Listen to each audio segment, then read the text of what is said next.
So what would you say, I guess, is maybe the hardest part about bodybuilding that most people don't speak about? Like besides the diet and maybe the stress that comes with competing, what is something that maybe you personally have experienced that maybe someone watching this might not know?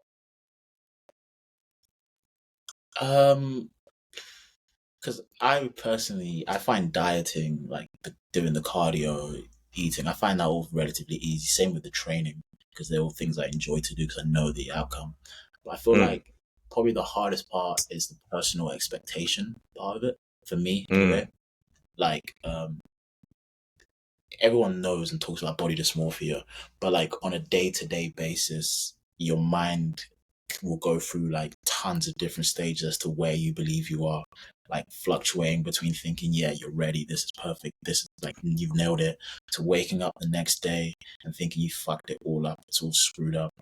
And then you start to believe that you need to work more or work less or do this or do that because you've made an expectation in your mind as to what you believe you should present on that stage.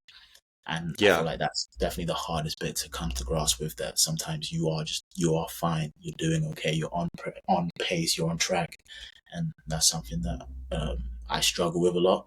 But getting better at handling and understanding that sometimes it's okay to feel like you're in a million pieces at once, but you have to be able to just trust your head to keep it straight and move forward.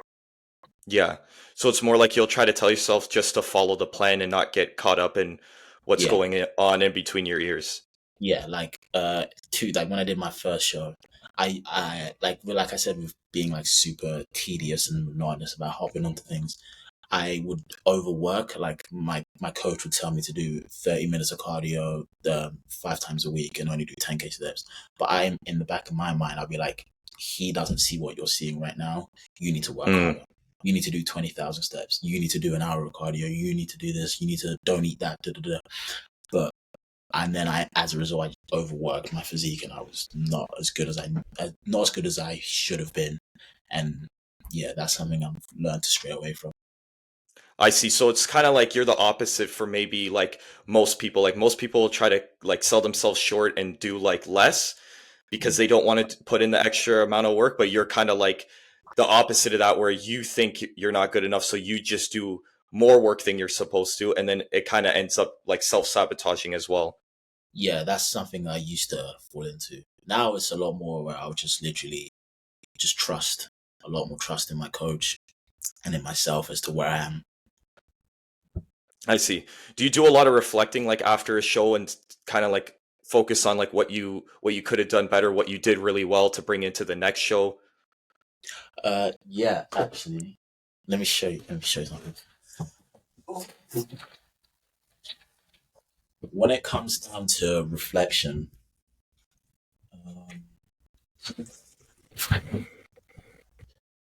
when it comes down to reflection, I logbook. So like I logbook Mm, every single one of my sessions. I've been logbooking every session from one to I think this is the sixth one, and just it. I wouldn't even say I do it after every show, but it'll literally be every day. Like after every session, like I'll write notes about how the session went, where my mindset's at the end of the week, talk about the goals for the next week, etc. That really helps keep me centered in terms of like what my plan is moving forward.